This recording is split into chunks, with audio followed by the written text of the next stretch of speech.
Hey everyone, Jared here with ToneandTitan.com, and today I wanted to share with you one of my favorite healthy recipes. Today I've got a smoker fired up outside. We're going to do some smoked Mexican beef. This has just got crazy flavor. It's super easy to do, doesn't take a lot of prep. It cooks on your smoker outside, so it's nice low and slow. The flavor's great. It shreds right apart. Like, you guys, you're going to love this recipe. It's one of our favorites. Goes great on tacos, enchiladas, nachos. This is a great recipe for that. Super easy to do, so I'm going to walk you through it today. Okay, so right here I've got just a 3-pound chuck roast. Okay, I've got a 1/4 cup of Worcestershire, however you say that, Worcestershire sauce, and we're going to pour that all over it. Okay, make sure you coat it evenly. So we'll get one side, flip it over, and we're going to coat the other. So I've got it. And so then what I'm going to do is just put some salt and pepper all over the outside of it. Okay, so just kind of cover it generously. There's my salt. There's my pepper. And so we're going for, maybe about a teaspoon or so on each side. Just kind of salt and pepper to taste. Okay, I'm going to kind of push that in there so that it stays. We're going to flip it over, and then we're going to do the same thing to the other side. Okay, so there's my salt and pepper on both sides.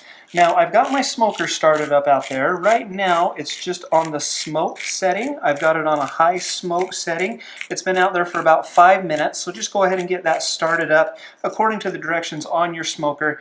There's mine right there. Now, what I'm going to do is I'm going to take this out, and I'm going to put just the meat straight onto the rack, and I'm going to cook it just on that smoke setting for about an hour. Alright, so my roast has been out there smoking for about 40 minutes now. Smells delicious, looks amazing. We're going to go ahead and we're going to get started on our sauce now. One of the things that I love about this is that it's just got so many vegetables in it. We're going to go with tons of peppers, we're going to go some onions in there. Adds just a ton of flavor. Okay, so I've got a saucepan going over here, over a kind of medium-high heat. We're going to throw in just a couple of tablespoons of some extra virgin olive oil, just to kind of coat the pan. We're going to first soften up our peppers and our onions. And so this is just one large onion that I've diced up right into the pan. And then this is a red bell pepper that we're also going to go right in. Now with this, you can kind of vary how hot this gets, how spicy it gets, by exactly which peppers you use. I kind of like to add a variety. So we've got the red bell pepper in there for the sweet, and then I'm going to add, this is actually an Anaheim pepper that I've diced up. It's a little bit hotter than your bell pepper, but not quite the same heat as like a jalapeno. Another type of pepper that works well in this would be a poblano pepper, but that's a little bit hotter. That adds a little bit more heat to it. I'm going to be serving this to my family tonight. They don't necessarily, I've got younger kids, they don't necessarily care for super hot. I would prefer it a little bit hotter, but we're going to kind of dial it down for them. I'm going to throw that Anaheim pepper in instead of the poblano. This is a jalapeno. That's a small jalapeno, more or less according to whatever you want. And again, that's kind of for me. That adds a little bit of heat in there. And then this is just 3 cloves of minced garlic. Now, on the garlic, I kind of like to cheat with that. We actually just get, you can buy just minced garlic like this. It's already cut up. It tastes the same, tastes really good. And so that's kind of the cheater version of that. And so what we're going to do is we're just going to saute these in here for about 5 minutes or so, just until those vegetables are softened up.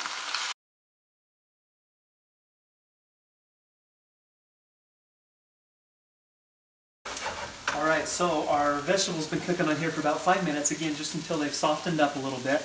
Let's throw in some of these other ingredients. And so I've got a can of beef broth. This is, I can never remember how many, 14.5 ounces of beef broth that we're going to throw in there. Okay, this is just kind of some Mexican tomatoes and diced green chilies. We like this Rotel brand, but we're going to throw that whole can in there. That's about a 10-ounce can of the Mexican tomatoes and the chilies. We're going to go with some lime. Okay, so we've got the juice of about 1 lime in there. This is why you need strong forearms when you're cooking in the kitchen. Okay, and so there's half. And then there's the other one. I love fresh lime in anything Mexican, so this just adds a little bit of some citrusy goodness in there. Okay, so the juice of 1 lime. And then in this one right here, I've mixed up, this is a tablespoon of chili powder. You can use more or less, kind of depending on what kind of flavor you prefer. More would be hotter, obviously. It's 2 teaspoons of cumin, and then about 1.5 teaspoons of oregano. And I just mixed those all together. So we're gonna dump that all over, and then mix it all in.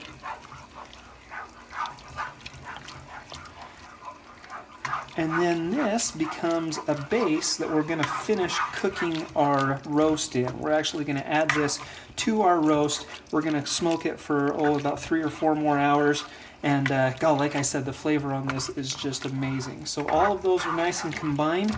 I'm going to crank my heat up to high, and then I'm going to bring this to a boil. Okay, after it comes to a boil, I'm going to reduce the heat to a medium heat and then let it simmer for about 20 minutes or so, just until all those vegetables, all those flavors are combined. 20 minutes on a simmer, and then we'll go get the roast off of the smoker.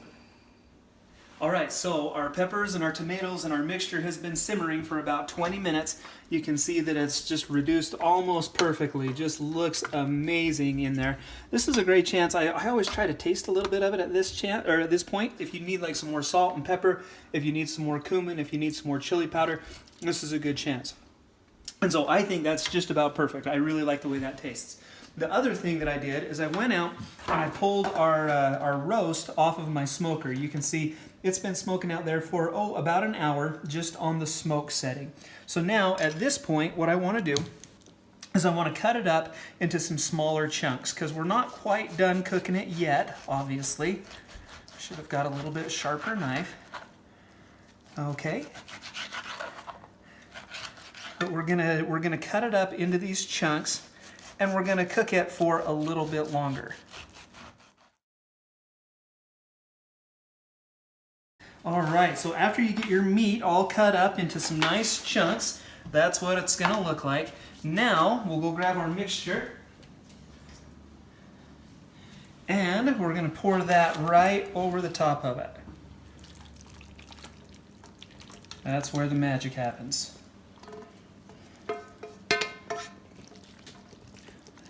Perfect, just like that.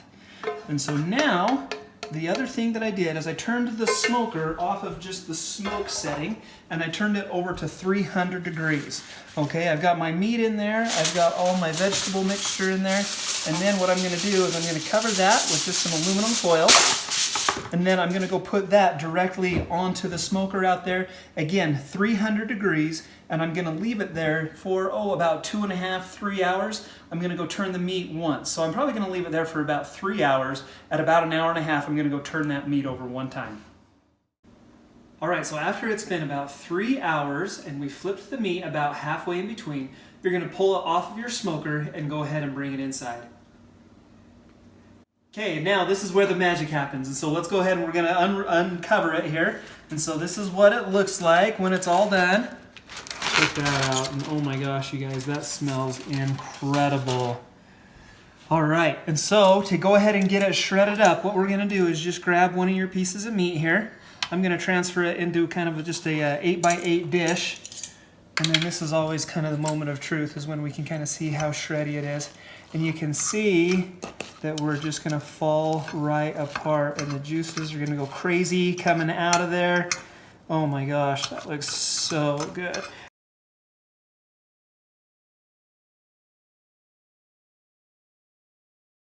Okay, and so there is our meat, just like that. Okay, and then what I like to do, I'll shred the rest of that later, but what I like to do, I'm gonna grab my ladle here, and then you can see all of our peppers, our onions, our beef broth kind of formed a sauce, more or less, for this. And so I'm gonna get some of that, and I'm just gonna ladle it right over the top of the beef. Kind of adds a little more moisture to it, adds a little more flavor as you get all those vegetables in there. Okay, and then that is what I'm going to use. And again, we're gonna put this on like some soft tacos tonight. You could throw this in enchiladas, you can put it on nachos. There's so many different things that you can do with it. And so here, I've got my tortilla all ready for me. And so we'll do a scoop of that. Scoop of the meat mixture into the tortilla. Sometimes my eyes are bigger than Actually, should be bigger than the tortilla. Okay. Our favorite is kind of this cotija Mexican cheese, so we'll put some of that in there. We made up some fresh pico earlier today, so we'll drop some of that in too. I've actually got a link to that I'll put in the description to this video. Okay, and so some fresh pico on there. And then to top it off, we really like, this is like a chipotle aioli sauce. If you've ever had aioli on a soft taco, oh my gosh, you'll never go back. And so there it is, that's what it looks like. All right, so there it is. There is our smoked Mexican beef recipe, you guys. I hope you guys like this one. We can't wait to eat. It is dinner time around here. The kids are certainly hungry. We're gonna tear into this right now. Hey, if you did enjoy this video, go ahead and hit that thumbs up button down below. If you have any questions or comments, you can leave those down below also. I'll get to those as soon as I can. This is also a great chance to subscribe to Tone and Tighten. My goal is to share healthy recipes, some workouts, even some physical therapy and rehab advice, anything I can do to help you guys with your fitness goals. That's what I'm all about. So I hope you subscribe to our channel, and we'll see you next time right here on Tone and Tighten.